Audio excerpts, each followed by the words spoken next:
করেছিলেন, তিনি বলেছিলেন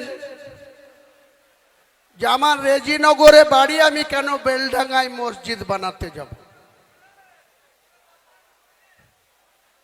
তো রেজিনগরে বাড়ি, বেলডাঙ্গায় মসজিদ করা যাবে না। এটা কোন সাংবিধানিক কথা, কোন মুসলিমের কোরআন হাদিসের কথা? ভারতবর্ষের যে কোনো প্রান্তে মুসলমান তার নামাজ আদায় করার জন্য আল্লাহর ঘর মসজিদ বানাতে পারে, পারে কি পারে না? তাহলে এই যে ক্রস মুসলিম, ক্রস কেন বলছি? এই জনাব ফিয়াদ হাকিমের বাবা বাড়ি ছিল বিহারের গয়াতে। ওনার মা ছিল একজন হিন্দু রমণী, হিন্দু মহিলা।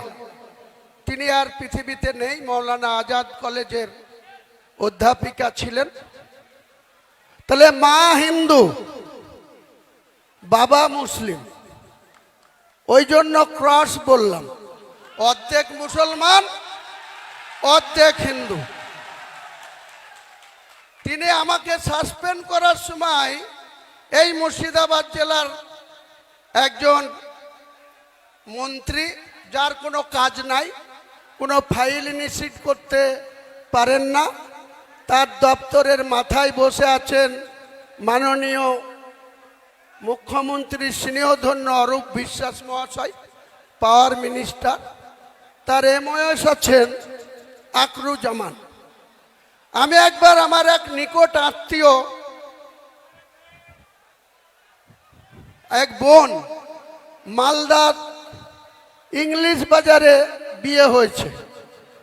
এই পাওয়ার দপ্তরে তিনি উচ্চ পদে আসীন আছে, একই জায়গায় পোস্টিং আছে প্রায় 10 বছর ধরে। এই আকরুজ্জামান আমার বন্ধু, একসঙ্গে দীর্ঘদিন কংগ্রেস করেছি।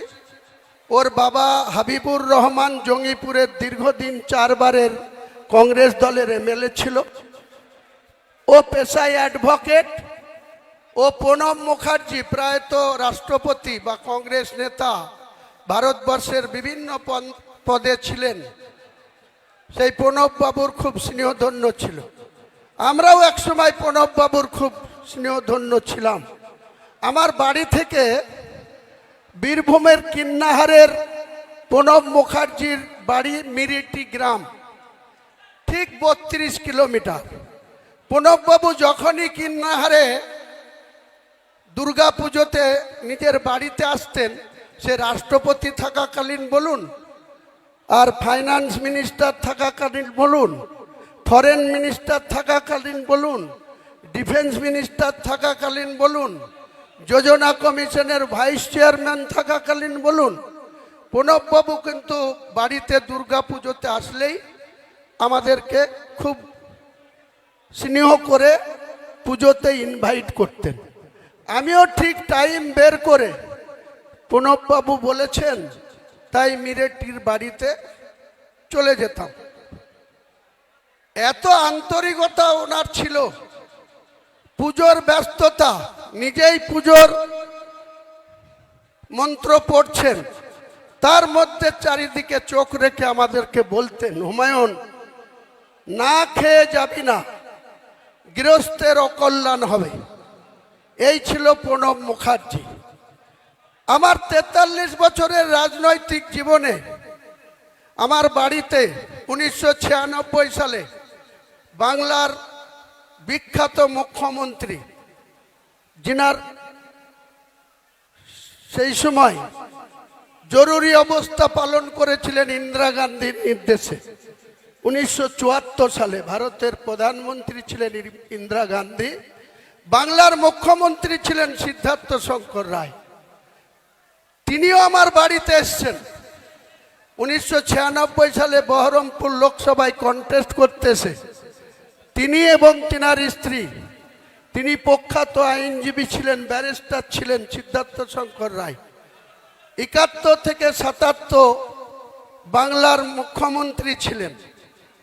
তার স্ত্রী মায়া রায়ও আমার বাড়িতে এসেছিলেন। প্রণববাবু আমার বাড়িতে এসছেন। অধীর বাবু 1996 সাল থেকে 2012 সাল শুধু 100 বার এসছেন, 100 বার। শুধু আসেননি, বাড়িতে লাঞ্চ করেছেন, কখনো ডিনার করেছেন, কখনো আমার সঙ্গে খুব সুন্দর আলোচনা হয়েছে। এই পরিবেশে আমাদের রাজনীতিটা মুর্শিদাবাদে করতাম। নিয়তি কখনো কখনো মানুষের মৃত্যু দেয় অ্যাক্সিডেন্টে, কখনো কখনো কারোর সঙ্গে সম্পর্ক বিচ্ছেদ ঘটিয়ে দেয় কোনো একটা ছোট্ট কারণে। তাই অধীর বাবুর পারিবারিক কিছু সমস্যার সম্মুখীন হয়ে আমাকে 2012 সালের 16ই নভেম্বর, যেদিন কংগ্রেস দলটা ছেড়েছিলাম, সেদিন আমি কংগ্রেস দলের 5টা পোস্ট হোল্ড করতাম। মুর্শিদাবাদ জেলায় কিষাণ কংগ্রেসের সভাপতি ছিলাম, মুর্শিদাবাদ জেলায় অধীর বাবুর কমিটিতে জেনারেল সেক্রেটারি ছিলাম, মুর্শিদাবাদ জেলার বেলডাঙ্গা 2 ব্লকের 11টা অঞ্চলের ব্লক সভাপতি ছিলাম, মুর্শিদাবাদ জেলায় অধীর বাবুর এমপি ল্যাডসের চেয়ারম্যান ছিলাম, ডেভেলপমেন্টটা দেখতাম। এছাড়াও পিসিসির সদস্য সহ অনেক পোস্ট হোল্ড করেছিলাম। কিন্তু আমি যখন সিদ্ধান্ত নিলাম যে আমি আর কংগ্রেস দলটা করতে পারছি না, কেন জানেন? অধীর বাবুর বাড়ির লোকরা আমাকে জাত তুলে অপমান করেছিল, জাত তুলে কথা বলেছিল।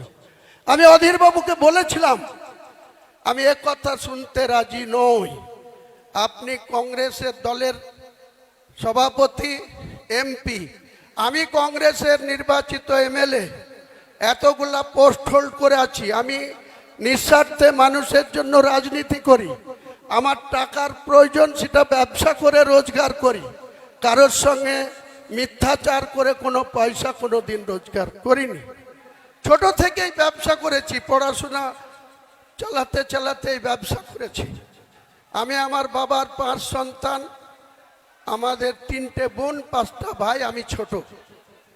তো আমরা কোনোদিন জীবনে অন্যায় জেনে বুঝে করিনি, কখনো অজান্তে হতে পারে। মহান আল্লাহ তাআলা সেটা দেখেন, তিনি নিশ্চয়ই ক্ষমা করবেন, তিনি শাস্তি দিলে দেবেন।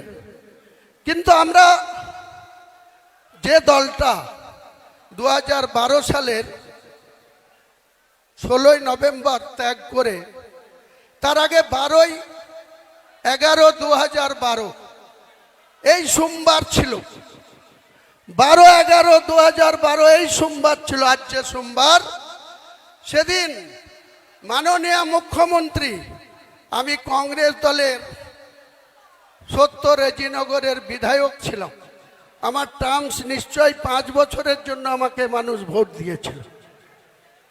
মুকুল রায়ের মাধ্যমে রাইটার্স বিল্ডিং এ সেদিন মমতা বন্দ্যোপাধ্যায় আমাকে ডেকে পাঠালেন। আমি বিধানসভার ফুড কমিটির চেয়ারম্যান ছিলেন বজবজের এমএলএ অশোক দেব, তার সঙ্গে মিটিং করছিলাম। ঠিক সোমবার 12/11/2012 মুকুল রায় আমাকে তার লালবাতিওয়ালা গাড়িতে বিধানসভা থেকে তুলে নিয়ে আমাকে রাইটার্সে নিয়ে গেলেন। রাইটার্সে মুখ্যমন্ত্রী সবসময় কাজে ব্যস্ত থাকেন, তিনার অনেক ব্যস্ততা। তার মধ্যে দিয়ে আমাকে 35 মিনিট সময় দিলেন এন্টি চেম্বারে। উনি আর ওনার সেক্রেটারি গৌতম সান্যাল, আজও আছে তার পিছনে, গৌতম সান্যাল আর আমি আর উনি,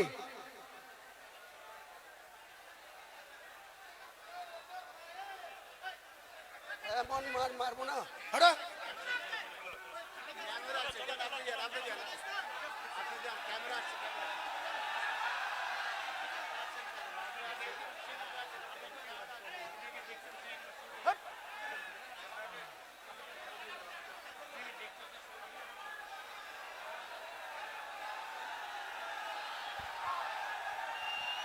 তো আমি সেদিন মমতা বন্দ্যোপাধ্যায়ের সঙ্গে কোনো কিছু চাইনি, মন্ত্রী হতে চাইনি, আমি বলেছিলাম আমি কংগ্রেস দলের বিধায়ক।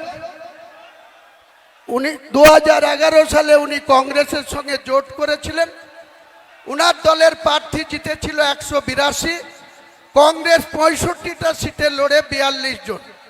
42 জনের মধ্যে আমি হুমায়ুন কবির 70 রেজিনগরে ছিলাম। আর এই মুর্শিদাবাদে মমতা ব্যানার্জির দলের একটা মাত্র প্রার্থী জিতেছিল 2011, সাগরদিঘি সুব্রত সাহা, তাও আর মাত্র 48,000 ভোট পেয়ে। কেন 48,000 ভোট পেয়ে জিতলেন? তার এগেইনস্টে 3টে মুসলিম প্রার্থী ছিল। একজন নির্দল না, আসামের আজমল সাহেবের পার্টির প্রার্থী ছিল, একটা সিপিএম ছিল, একটা কংগ্রেস ছিল। চুপেন একটু থামুন, আমি আধ ঘন্টায় বলে শেষ করে দেবো। সবাই একটু থামুন, সবাই থামুন, কথা বললে আমার অসুবিধা হচ্ছে, চুপচাপ থাকুন। তো সেদিনকে মাত্র 48,000 ভোট পেয়ে এই 22টা বিধানসভার মধ্যে সাগরদিঘি বিধানসভাটা তৃণমূল পেয়েছিল। তাহলে তৃণমূল নামক দলের কি শক্তি ছিল মুর্শিদাবাদ জেলায়, আপনারা একটু ঠান্ডা মাথায় চিন্তা করুন। বাংলার মুখ্যমন্ত্রী হয়েছেন, কিন্তু এই মুর্শিদাবাদে আজকে যিনি বেলডাঙ্গার এমএলএ, আজকে যিনি রেজিনগরের এমএলএ, 2011-তে এদের কোনো এমএলএর কন্টেস্টিং তালিকায় না কংগ্রেসে না তৃণমূলে কোনো পার্টির সঙ্গে কোনো এরা তালিকাভুক্ত ছিল না। বেলডাঙ্গায় কে ছিল? শফিউজ্জামান। রেজিনগরে কে ছিল? হুমায়ুন কবির। রানীনগরে কে ছিল? ফিরোজা বেগম। মুর্শিদাবাদে কে ছিল? শাউনি সিংহ রায়। রঘুনাথগঞ্জে কে ছিল? আকরুজ্জামান। ফারাক্কায় কে ছিল? প্রায়ত মইনুল হক। এইরকম করে আমরা 22টা সিটে লড়ে 14টা জিতেছিলাম। আর যে লেমফোর্ড, যে মার্ক্সবাদী কমিউনিস্ট পার্টির নেতৃত্বে 13 জোটের প্রার্থী 34 বছর সরকার চালিয়েছিল, তাদের মাত্র 7টা সিট জিতেছিল। একটা মাত্র তৃণমূলের জোড়া ফুলে মাত্র 48,000 ভোট পেয়ে তিনি নির্বাচিত হয়েছিলেন, তিনাকেই মন্ত্রী করে দিলেন। 2016-তে কি হলো? যে হুমায়ুন কবির 2012-তে বিনা শর্তে কোনো কন্ডিশন ছাড়াই নিজের বিধায়ক পদটা তুচ্ছ করে দিয়ে মমতা বন্দ্যোপাধ্যায়ের উপরে আস্থা ভরসা রেখে মুকুল রায় আমাকে ওনার চেম্বারে ঢুকিয়ে দিয়ে বাইরে চলে আসলেন। সাক্ষী শুধু তার গৌতম সান্যাল আর তিনি নিজে। আমি আজকে আবার একবার মমতা ব্যানার্জিকে চ্যালেঞ্জ করছি, আপনার যদি সত্যি কথা বলার মানুষের কাছে সৎ সাহস থাকে, তাহলে আপনার প্রিয় চ্যানেল 18 একদিন আপনি বসুন, বিশ্ববাবু মজুমদার বসবে আর আপনি বসবেন আর আমি বসবো আমি। আপনি বাংলার মানুষকে কতটা মিথ্যাচার করেন সেদিন প্রকাশ পাবে। বাংলার মানুষ দেখবে, ভারতবর্ষের মানুষ দেখবে যে আপনি মানুষকে ইউজ অ্যান্ড থ্রো, কাজের সময় কাজী আর কাজ ফুরালে পাঁচি। কতদিন আপনার এই শক্তি থাকে? মমতা বন্দ্যোপাধ্যায়কে আমি চ্যালেঞ্জ করছি, আপনার সৎ সাহস থাকলে, সততা থাকলে আপনি বিশ্ববাবুকে ডেট দেন, আপনার সময় মতো বের করুন। আমাকে ডাকলেই বিশ্ববাবু মেসেজ দিলেই আমি কলকাতায় চলে যাব, স্টুডিওতে বসবো। আপনার সঙ্গে যদি আমি কোনো গদ্দারি করে থাকি, কোন রকম কোনো অসহযোগিতা করে থাকি, নিশ্চয়ই আপনি বলবেন। আর আপনি আমার সঙ্গে কতটা মিথ্যাচার করেছেন, কত রকম মিথ্যাচার করেছেন, সেদিন বাংলার মানুষকে একবার নতুন করে আর একবার মনে পড়াবো, জানাবো। সিদ্ধান্ত নেওয়ার মালিক বাংলার জনগণ, সিদ্ধান্ত বাংলার মানুষ নেবে। আপনি আমাকে বলছেন গদ্দার। আপনি রাতের অন্ধকারে মালদা থেকে এসে আপনি আমাকে সাসপেন্ড করার কার সাথে কথা বললেন? লালগুলার বিধায়ক মোহাম্মদ আলী, ওই রঘুনাথগঞ্জের বিধায়ক মন্ত্রী আকরুজ্জামান। মুর্শিদাবাদের এমপি আবু তাহের খান, বহরমপুর পৌরসভার পৌরপিতা নারুগোপাল মুখার্জি, কাঁদির বিধায়ক সাংগঠনিক সভাপতি অপূর্ব সরকার, তাদের সঙ্গে বসে আলোচনা করে বললেন যে হুমায়ুন কবিরকে যদি দল থেকে সাসপেন্ড করি বা বের করে দিই মুর্শিদাবাদের ক্ষতি হবে। তারা নির্দ্বিধায় বলে দিল কোনো ক্ষতি হবে না। আমি মমতা ব্যানার্জি আপনাকে মুর্শিদাবাদে 2011-তে একটা পেয়েছিলেন, আর 2004-এ আমাকে প্রার্থী না দিয়ে শুভেন্দুর কথায় 22টা প্রার্থী দিয়ে 4টে জিতেছিলেন। আর হুমায়ুন কবির আবার আপনার হাতে পায়ে ধরে এই তৃণমূলে এসে 20টা পায়ে দিয়েছিলাম। আজকে চ্যালেঞ্জ আমার, কোন শক্তি থাকলে মুর্শিদাবাদে আপনি খাতা খুলে দেখাবেন। মুর্শিদাবাদে 22টা সিটে আপনি খাতা খুলবেন। 2 বিজেপি আছে, বিজেপি হয়তো 2-1টা সিট বাড়িয়ে নিতে পারে। তাদের যা কৌশল, তাদের যা অর্থবল, তাদের যা কৌশল অবলম্বন করে চলছে। কিন্তু আমি চ্যালেঞ্জ করছি, আমি বেঁচে থাকলে মমতা বন্দ্যোপাধ্যায় জুড়া ফুলের জিরো করব, জিরো করব, জিরো করব। আর ওই করিমপুরে লাত খাওয়া নেতা জয়প্রকাশ মজুমদার, ও আমার কাছে রাজনীতিতে নকরযোগ্য না। একটা লুঙ্গি পড়া লোকের লাত খেয়ে সে তৃণমূলের নেতাদের হাতে পায়ে ধরে সহকারী সভাপতি হয়ে বড় বড় লেকচার মারছে। আবার আরেকজন আছে, তার কথা তো বলতেই আমার ঘৃণা লাগে, কুণাল ঘোষ না ছিনাল ঘোষ। এই কুণাল ঘোষ আবার বলছে ক্ষমতা থাকলে ব্রিগেডে করে দেখাক। হ্যাঁ কুণাল ঘোষ, হ্যাঁ মমতা ব্যানার্জি, তোমাদেরকে আগামী জানুয়ারি মাসে আমি ব্রিগেড ময়দানে সভা করে দেখাবো। তোমাদের রাজনৈতিক মৃত্যু ঘণ্টা সেদিন বাজিয়ে দিব কলকাতার ব্রিগেড। পারলে তোমরা ঠেকিয়ে নিও, পারলে হুমায়ুন কবিরকে রুখে দিবা। আমি তারিখ ঘোষণা করছি না, 31শে জানুয়ারির আগেই হবে। জানুয়ারি মাস পার হতে দেব না, কারণ আপনারা জানেন ব্রিগেড মাঠটা সেন্ট্রাল গভর্নমেন্টের আন্ডারে, তাদের এনওসি নিতে হবে। এনওসি তো অনেক কিছু আটকাবার চেষ্টা করবে, সে আমি নিশ্চয়ই চেষ্টা চরিত্র করে যদি আমি এনওসি পাই ব্রিগেডেই। আপনি এক সময় মমতা ব্যানার্জিকে কি বলেছিলেন? চোরের রানী বলেছিলেন। সারদাতে যখন আপনি 3.5 বছর জেল খেটেছিলেন, তখন মমতা বন্দ্যোপাধ্যায়ের গ্রেপ্তার চেয়েছিলেন। কে চেয়েছিল? হুমায়ুন কবির চেয়েছিল না কোনো মুসলিম চেয়েছিল? আপনি কুণাল ঘোষ চেয়েছিলেন, মমতাকে চোরের রানী বলেছিলেন। আমি বলিনি, হুমায়ুন কবির বলিনি, বাংলার কোনো মুসলমান সম্প্রদায় মমতা বন্দ্যোপাধ্যায়কে চোর বলেনি, কিন্তু আপনারা বলেছিলেন। আর মমতা বন্দ্যোপাধ্যায় এত গুণবলিতে ভরা, যে যত বেশি গাল দেবে তার অত বেশি প্রমোশন হবে মমতা ব্যানার্জির কাছে।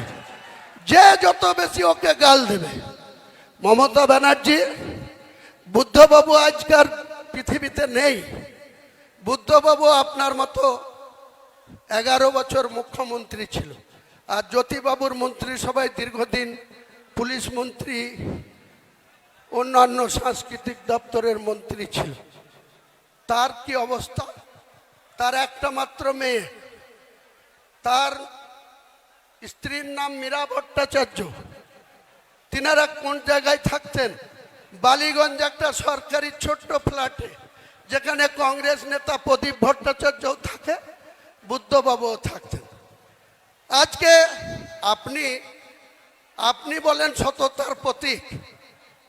30B হরিশ চ্যাটার্জি স্ট্রিটে আপনার কতটা, আপনার বাবার নামে কতটা সম্পত্তি ছিল আপনি দেখাতে পারবেন? বাংলার মানুষের ভোট নিয়ে মুখ্যমন্ত্রীর চেয়ারে বসে আপনার পরিবারের প্রত্যেকটা সদস্য ফুলে ফিপে একদম আকাশ ছোঁয়া জায়গায় পৌঁছে গেছে। আর আপনি বাংলার মানুষের জন্য যেদিন 13 মে 2011 বুদ্ধবাবুদের পরাজয় ঘটেছিল, 7 দিন পরে 20 মে আপনি বাংলার মুখ্যমন্ত্রী হয়েছিলেন। সেদিন বাংলার মানুষের মাথা পিছু আয়ের কত ছিল, টোটাল আয় কত, ঋণ কত ছিল? 1,96,000 কোটি। আপনি খেলা মেলা পুজো বিভিন্ন উৎসব আর আপনার মনের মতো করে রং তামাশা করে আজকে আপনি 7.5 লক্ষ কোটি টাকা ঋণের বোঝা বাংলার মানুষের উপরে চাপিয়েছেন। আপনাকে এর জবাব 2026-এ বাংলার মানুষ নেবে। একইভাবে আমি বিজেপিকে সতর্ক করছি, আপনি যখন বলছেন যে কটা মুসলিম এমএলএ জিতে আসবে 26-এ তাদের চ্যাংদুলা করে আপনি নাকি রাস্তায় ফেলবেন। আমিও লিডার অফ দ্য অপোজিশনকে চ্যালেঞ্জ করছি, আমরা জিতে যাব এবং অধিকাংশই আমার দলের যদি 200টা সিটে লড়ি 100টা সিট গ্যারেন্টি জিতে যাব। সেখানে হয়তো 70 মুসলিম থাকবে, 30টাও হিন্দু থাকবে। আপনার বাবা শিশির বাবুর ক্ষমতা থাকলে আমার গায়ে হাত দিয়ে দেখব আপনি কত বড় পালোয়ান। বাংলার মেদিনীপুরের ছেলে, আমিও মুর্শিদাবাদের ছেলে। আমাকে 1 আঙুল দেখালে আপনাকে 2 আঙুল দেখাবো। রাজনৈতিকভাবে চ্যালেঞ্জ আপনি অ্যাকসেপ্ট করুন। অনেক শুনেছি আপনি সাংবিধানিক চেয়ারে ওত নিয়ে লিডার অফ দ্য অপোজিশন হয়ে আপনি বলবেন আমি হিন্দুদের জনপ্রতিনিধি। এটা সংবিধানে বলা যায়? আমি হুমায়ুন কবির, ভোট যারাই দিক, আমি ভোট পেয়ে নির্বাচিত সার্টিফিকেট পেয়েছি।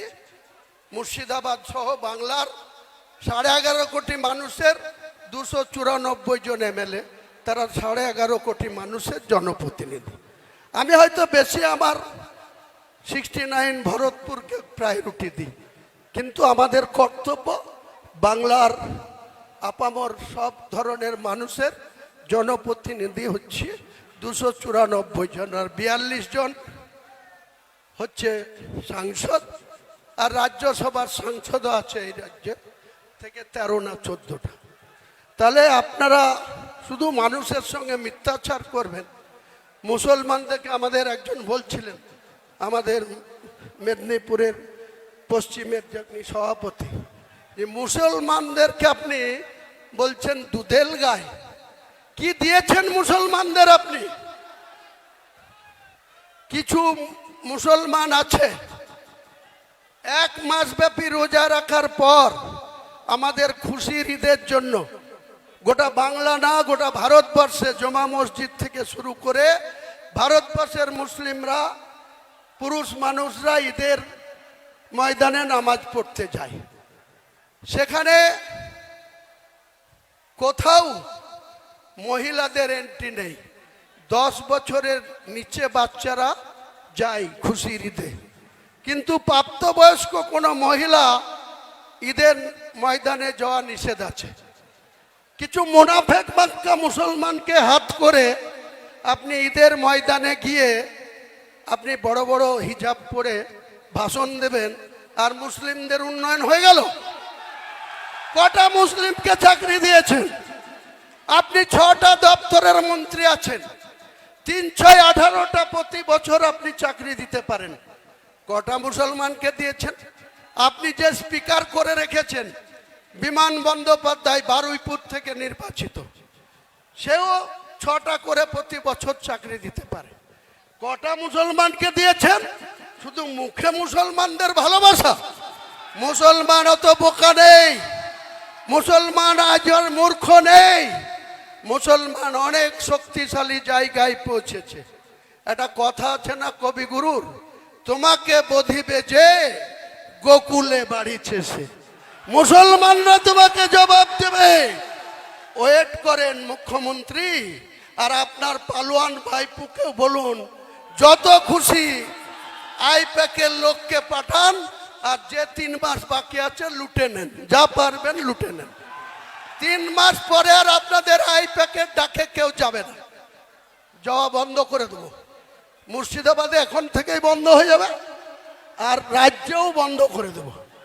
আর আপনার আইপ্যাক আছে, আপনি যে টাকা খরচ করে আইপ্যাককে রেখেছেন, এর আগে একজন প্রশান্ত কিশোর, তিনাকে 2020 সালে কত কোটি টাকা চুক্তি করে নিয়ে এসেছিলেন। সেই প্রশান্ত কিশোর আপনাকে তৃতীয়বারের জন্য মুখ্যমন্ত্রী পদে বসিয়ে দিলেন। 100 কোটি দেওয়ার কথা ছিল, তার 2/3 দিয়েছেন, 1/3 দেননি। সে গুছা করে চলে গেছে। তারই একটা সংস্থাকে আবার আইপ্যাক বানিয়ে 20 বছর, 28 বছর, 26 বছর, 30 বছরের নন বেঙ্গলি ছেলেদের এনে আপনি এখানে টাকা লুটছেন, আর মুখে বলছেন বাঙালি। মুখে বাঙালি। শত্রুঘ্না সিনহা কোন বাঙালি? ইউসুফ পাঠান কোন বাঙালি? কীর্তি আজাদ কোন বাঙালি?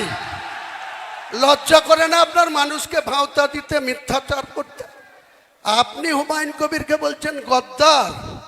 সাহস থাকলে আপনি ওপেন চ্যালেঞ্জ করলাম, আপনি ডাকবেন, আমি চলে যাব, কোনো ভয় নেই। আমি উপরওয়ালা ছাড়া কাউকে ভয় পাই না। যা হবার হবে।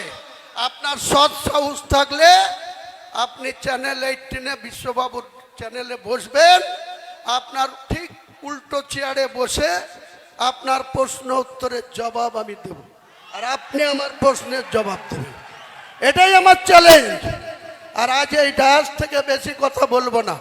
আমাদের দলের নাম কি, দলের এজেন্ডা কি?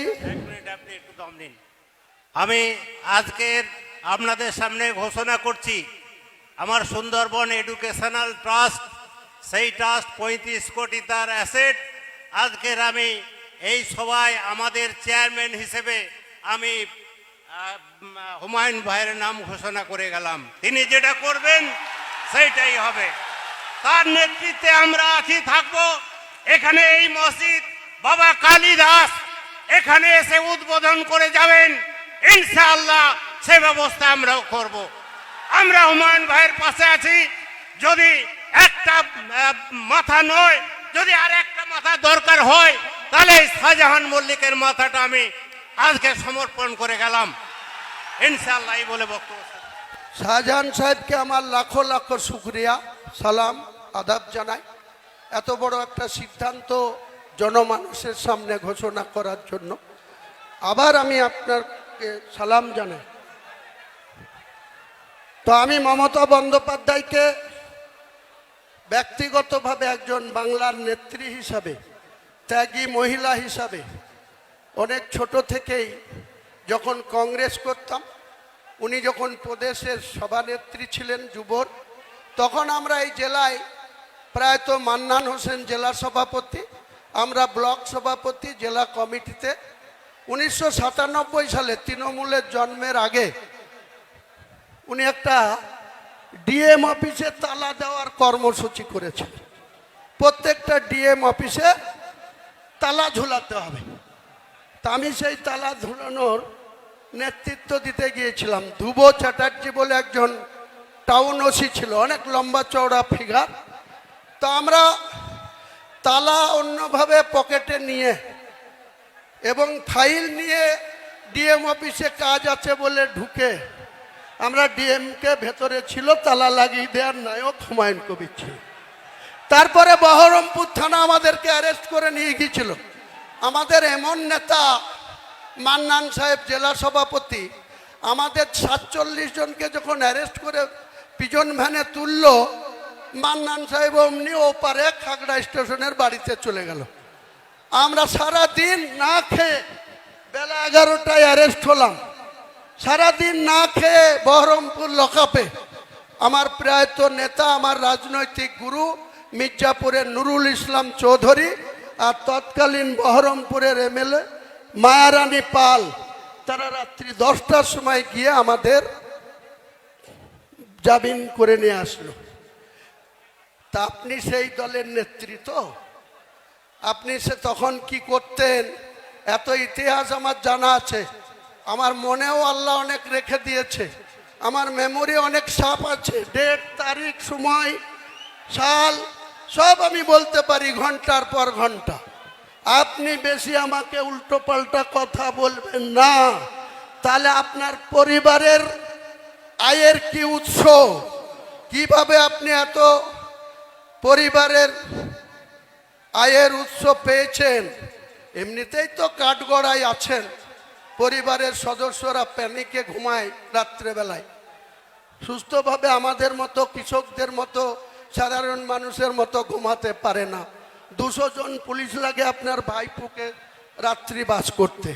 যেদিন ক্ষমতাটা চলে যাবে এই পুলিশ কোথায় থাকে সেটাও আমরা দেখব আগামী দিনে। এই পুলিশ কার হয়ে কাজ করে?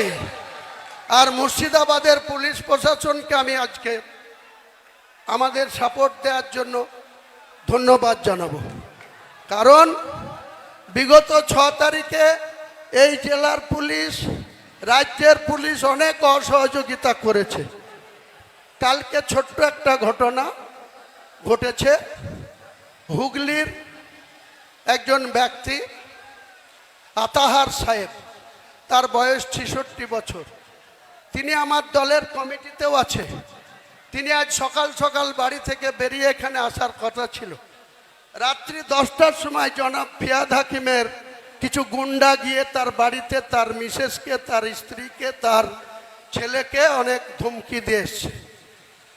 আমি ফিয়াদ সাহেবকে বলছি, আমার যেদিন মাথা গরম হবে সেদিন কিন্তু আপনাকে প্রয়োজন হলো ওই ব্রিগেডের সভা থেকেই লক্ষ লক্ষ লোক নিয়ে গিয়ে আপনার মেয়র অফিস ঘিরব, দেখবো আপনি কত চুমকাতে পারেন লোককে, কত আপনি ক্ষমতা দেখাতে পারেন লোককে। এসব করবেন না আমার সঙ্গে। আমি এমনি খুব ভালো, আমি এমনি সাদামাটা, এমনি মাছের ঝোল ভাত আর পুস্তুর বড়া খেয়ে আর আলু সিদ্ধ খেয়ে থাকি। তার মানে এই নয় আমার শক্তি মাপতে যাবেন না, জনগণই আমার শক্তি। মুর্শিদাবাদের প্রশাসনকেও আমি বলছি, কয়েক জায়গায় গত কয়েকদিনে রানীনগরে, ইসলামপুরে, আরও কিছু জায়গায় মৃদ হুমকি এসছে যে হুমায়ুন কবিরের মিটিংয়ে যাওয়া যাবে না। এসব করেন না, চাকরি করছেন চাকরি করেন, ল অ্যান্ড অর্ডার দেখার কাজ করেন, কারণ পাশা ঘুরে যাবে। আপনারা যে নেতার কথাই চলছেন, আপনারা একবার মনে করুন তো, বুদ্ধবাবু 235 নিয়ে 2006 থেকে 2011 ছিল। 2011 এসে 9 এসে একজন মাত্র এমপি ছিল মমতা ব্যানার্জি, একা 2004 থেকে 9। কংগ্রেসের 6 ছিল, লেফট ফ্রন্টের 35 ছিল। পাশা ঘুরে গেল, কেমন মানুষ ঘুরিয়ে দিল। 2009-এর পরেই 2011 মুখ থুবড়িয়ে বলল 34-এর বামফ্রন্ট সরকার। তাদের স্ট্যান্ড কত ছিল? 235। আপনার কত আছে? এধার ওধার ভাঙিয়ে এনে 220। এই 220-কে তুড়ি মেরে উড়াবো, 220-কে তুড়ি মেরে উড়াবো। বাংলার রাজনীতিতে আমাকে বলা হচ্ছে ভোট কাটুয়া। আরে 2,82,000 মুসলমান ভোট আছে, 2,82,000-এর মধ্যে ধরে নেন 2,30,000 মানুষ ভোট দিতে যাবে। 30,000 পাতাখোর আছে, 30,000 পাতাখোর আছে, তাদেরও ভাত দেন। 2 লক্ষ ভোট, 1,60,000 যেদিন হুমায়ুন কবিরের দলের পক্ষে পড়বে, আপনার সরকার চিৎপটাং হয়ে ওই ভাগীরথীতে পড়বে। আপনি দেখে নেবেন, হুমায়ুন কবির অঙ্ক কষে চলে, একদম অঙ্ক কষে মেপে জুপে হুমায়ুন কবির রাজনীতিটা করে। অনেক হয়েছে, অনেক বাহাদুরি দেখেছি আপনাদের। আমি এই সরকারের অনেক আধিকারিক, আমি এখনই ফাঁস করতাম, করছি না, কয়েকদিন দেখব, তারপরে এই তৃণমূলের কিছু বালি চোর, পাথর চোর, জেলা পরিষদের সেক্রেটারি ডাইরেক্ট কন্ট্রাক্টরদের সাথে 1.5 কোটি টাকা গুনে নিচ্ছে। ফুটেজ রেখে দিয়েছি, অপেক্ষা করো বাবা ধরুন। তারপরে 10 লক্ষ টাকা আবার অ্যাকাউন্টে নিয়েছে। এত বড় স্পর্ধা। আর মমতা হচ্ছে সতী সাত্রী সাবিত্রী, নেত্রী হচ্ছে খুব সতী সাত্রী সাবিত্রী। আপনার দলের আধিকারিকদের এত স্পর্ধা হয় কোথা থেকে? কোথা থেকে হয় মুর্শিদাবাদের মানুষের অর্থকে এইভাবে লুট করা? যান বীরভূম, পাথরের খাদান থেকে একটা পাথরের ডাম্পার লোড হয়ে আসছে। গোটা বীরভূমের থানাগুলো আসতে মাত্র 4,000 টাকা খরচা হয়। যেই মুর্শিদাবাদের বেলগ্রাম ঢুকবে বড়ুয়া থানায়, শুরু হয়ে যাবে একাই একটা থানাতে 4,000। যেই কাঁদি আসবে, এক মহান মাতব্বর আছে মৃণাল সিনহা, কাঁদির আইসি, অমনি তার পাওয়ার 6,000 টাকা লাগবে গাড়ি পিছু। তাহলে 4 আর 6 10,000। বহরমপুর এসে হেডকোয়ার্টার, সেটা আবার নেমে যায় 2,000। এই তুলাবাজির ভাগ কে নেয়? তুলাবাজির ভাগ কোথায় যায়? ওয়াকফ নিয়ে। আপনি বললেন মুসলমানদের কোনো চিন্তা নাই, আমি মুখ্যমন্ত্রী থাকতে ওয়াকফ নিয়ে তোমাদেরকে ভাবতে হবে না। আমি একাই ওয়াকফ আইন মানছি না, অ্যামেন্ডমেন্ট মানছি না। কে বলেছিল? মুখ্যমন্ত্রী বলেছিল না আপনারা বলেছিলেন? বলেছিল। এবং সুতি থেকে, মুর্শিদাবাদের সুতি থেকে 6 মে 2025 উনি পরিষ্কার বললেন, আমি ওয়াকফ নিয়ে এখানকার মুসলমানদের কোনো আন্দোলন করতে দেব না। তাদের যদি আন্দোলন করার ইচ্ছা হয় দিল্লিতে যাক, দিল্লিতে গিয়ে আন্দোলন করুক। আপনার এত স্পর্ধা, আপনি রাজ্যের মুখ্যমন্ত্রী, গোটা রাজ্যের মানুষকে সুরক্ষিত রাখা আপনার মরাল ডিউটি। আপনি সেটা না করে মুসলমানদেরকে এত তাচ্ছিল্য। আপনার বেলার অফিসগুলা, ল্যান্ড দপ্তরের মন্ত্রী আপনি, বেলার অফিসগুলা কিভাবে লুট করছে। ন্যায্য জমি, খতিয়ানভুক্ত জমি, তাদের মিউটেশন করতে গিয়ে 2 নম্বরই করছে। কার জমি কার নামে রেকর্ড করে দিচ্ছে। বাপদাদার আমল থেকে ঈদগাহ, কবরস্থান, এমনকি হিন্দুদের যেটা বার্নিং ঘাট, সেসবের জায়গাও আপনার চুরি করতে দ্বিধা করেন না আপনি, আপনার বেলারোরা। আর আপনি সতী সাবিত্রী সাজেন। মুখে সতী সাবিত্রী সাজলে হবে না। আর মুসলমানদেরকে মুখে ঈদের ওই রেড রোডে গিয়ে নামাজ পড়লে হবে না। আগামী ঈদ আসছে, বাবরি মসজিদ যেখানে ঘটছি, প্রথম জুম্মাতে 1 লাখ, দ্বিতীয় জুম্মায় হয়েছিল 2 লাখ। আমি মমতা ব্যানার্জিকে একবার আহ্বান করব, আপনি মুখ্যমন্ত্রী হিসাবে আপনার টাইম মতো এই বাবরি মসজিদের এখানে একটা ঈদের নামাজের ডাক দেব। মুর্শিদাবাদের মানুষ কতটা আসবে ঈদের ময়দানে নামাজ পড়তে, আর আপনার ওই রেড রোডের ময়দানে কত লোক থাকে সেটা একবার পরীক্ষা করে নেবেন, মাপজোক করে নেবেন। কাজেই আপনি আপনার মতো চলুন। ফেব্রুয়ারি মাসটা আপনাদের পুলিশের চুমকানি ধুমকানি একটু সহ্য করতে হবে। যারা সহ্য করবেন, অতিরিক্ত মাত্রায় করলেই আমাকে জানাবেন। আমি যদি আমার নজরে আসে, পুলিশ যদি হুমায়ুন কবিরের পার্টিতে যোগদান করার জন্য, এই মিটিংয়ে আসার জন্য মুর্শিদাবাদ সহ বাংলার কোনো থানা যদি মিথ্যা মামলা দেয়, যদি আননেসেসারি হয়রানি করে, জেলায় হলে তো 48 ঘন্টার মধ্যে থানা ঘিরব, আর রাজ্যের যে কোনো জায়গায় হলে 72 ঘন্টার মধ্যে সেই থানায় মমতা বন্দ্যোপাধ্যায়ের পুলিশের বিরুদ্ধে ডেপুটেশন হবে। আর শুধু ডেপুটেশন হয়ে খালি খালি চা খেয়ে বাড়ি আসবো না। যে মিথ্যা মামলা দিচ্ছেন সেই মিথ্যা মামলাকে উইথড্র করাবো, তা নাহলে এক একটা থানার ইট খুলে নেব, এক একটা থানার ইট খুলে নেব। পাল্লা আটকে নেবেন, কত পুলিশ আছে, কত গুলি চালাতে পারেন, কত আপনার স্ট্রেংথ আছে। হুমায়ুন কবিরের সঙ্গে লক্ষ লক্ষ জনতা আছে। আজ থেকে শুরু হলো আমার চ্যালেঞ্জ। আমি এই মমতা বন্দ্যোপাধ্যায়ের মিথ্যাচার, তুলাবাজ, জুয়ুচোর, জেল খাটা মন্ত্রীদের লজ্জা নাই। আমাদের মহাসচিব ছিলেন পার্থবাবু, 3 বছর জেলের ঘানি টেনে এসেও 50 কোটি টাকা যার কাছে অবৈধ টাকা পেয়েছে তার প্রতি তার প্রেমের শেষ নেই। বলছে আমি এখনো অপাকে ছাড়তে পারবো না। যেদিন দুনিয়া থেকে পটল তুলবা সেদিন অপার দায়িত্ব কে নেবে? এখন নয় আছো, উপরওয়ালা যেদিন টিকিট কাটিয়ে দেবে সেদিন অপার দায়িত্ব কে নেবে? পার্থবাবু, কাজে আমাকে বেশি ঘাঁটাবেন না। আমি প্রত্যেকটা মানুষকে আজকের মিটিংয়ে আসার জন্য অভিনন্দন জানাচ্ছি, সালাম জানাচ্ছি, আদাব জানাচ্ছি, নমস্কার জানাচ্ছি, প্রণাম জানাচ্ছি। জানিয়ে আজকে আমার নতুন শর্ট ফর্ম JUP জনতা উন্নয়ন পার্টি, তার ইলেকশন এজেন্ডা কি হবে আগামী দিনে আমরা নিশ্চয়ই মানুষের দুয়ারে দুয়ারে যাব।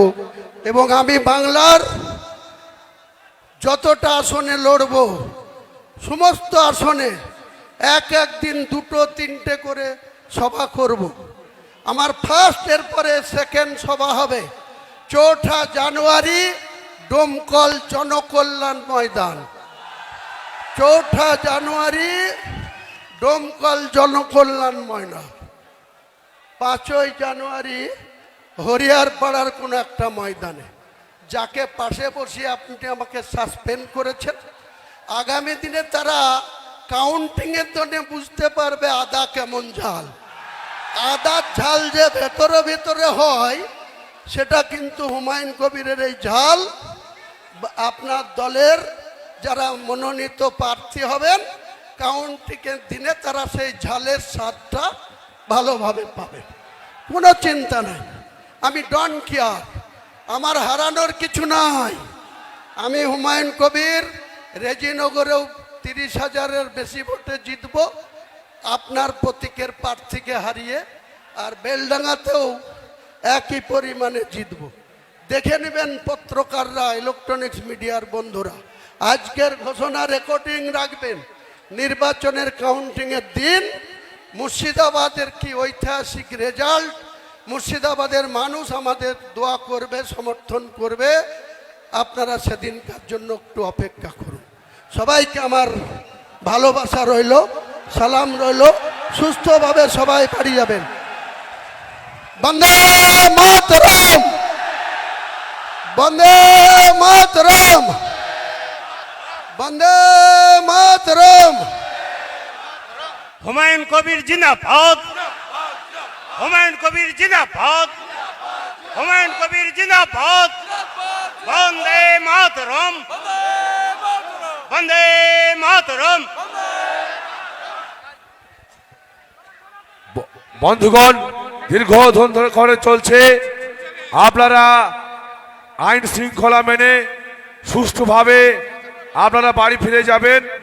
আজকের এই ঐতিহাসিক জনসভায় রেজিনগর বিধানসভার অবজারভার ISF এর গোলামের নেতৃত্বে 2000 এবং জয়নগরের উসমানের নেতৃত্বে 500 জন, কালীগঞ্জের প্রায় 2000 TMC এবং কংগ্রেস ছেড়ে লোকনাথপুরের হামিদ মোল্লার নেতৃত্বে 500 জন, হুমায়ুন সাহেবের নেতৃত্বে আজকে জনতা উন্নয়ন পার্টিতে যোগদান করলো। তাদেরকে আমরা আন্তরিক শুভেচ্ছা এবং হার্দিক অভিনন্দন জানাই। আগামী দিনে দলের নির্দেশ মেনে, দলের শৃঙ্খলা মেনে আপনারা কাজ করুন। আজকের এই ঐতিহাসিক জনসভায় আগত সর্বস্তরের মানুষকে হুমায়ুন কবিরের পক্ষ থেকে জানাই শতকোটি সাধুবাদ এবং কৃতজ্ঞতা। এভাবেই আপনারা হুমায়ুন কবিরের হাতকে শক্তিশালী করতে, হুমায়ুন সাহেবের মাটিকে শক্ত করতে আগামী দিনে এই উন্মাদনা, এই স্বতঃস্ফূর্ততা আপনাদের কাছে কামনা করি। নারায়ণ তাকবীর, নারায়ণ তাকবীর,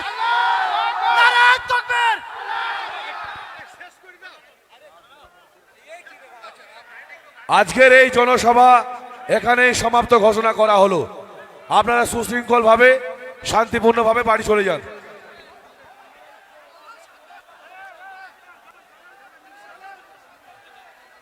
হ্যালো, আপনারা আস্তে আস্তে আপনারা সুশৃঙ্খলভাবে আপনারা যাবেন, যাতে কোথাও কোনো জায়গায় মানুষের সমস্যা না হয়। জাতীয় সড়কের যাতে কোনো সমস্যা না হয় সেই দিকটা মাথায় রাখবেন। কাবাসডাঙ্গা অঞ্চল থেকে 500 জন তৃণমূল ছেড়ে জনতা উন্নয়ন পার্টিতে যোগদান করলো। রানীনগর থেকে মাজহারুলের নেতৃত্বে 500 জন তৃণমূল ছেড়ে জনতা উন্নয়ন পার্টিতে যোগদান করলো। নাকাশিপাড়া থেকে প্রায় 2000 কর্মী সমর্থক তৃণমূল কংগ্রেস এবং কংগ্রেস ছেড়ে হুমায়ুন কবিরের আদর্শে অনুপ্রাণিত হয়ে তারা জনতা উন্নয়ন পার্টির ছায়াতলে চলে আসলেন। পলাশিপাড়া রকিবের নেতৃত্বে 20টি বাস আজকের এই জনসভায় তারা হুমায়ুন কবিরের ডাকে এসে উপস্থিত হয়েছেন। নওদা ইকবলের নেতৃত্বে শত শত কর্মী তৃণমূল কংগ্রেস এবং কংগ্রেস ছেড়ে আজকে যোগদান করলো। উত্তর 24 পরগনা থেকে প্রায় 3000 কর্মী তৃণমূল কংগ্রেস এবং কংগ্রেস ছেড়ে হুমায়ুন সাহেবের নেতৃত্বে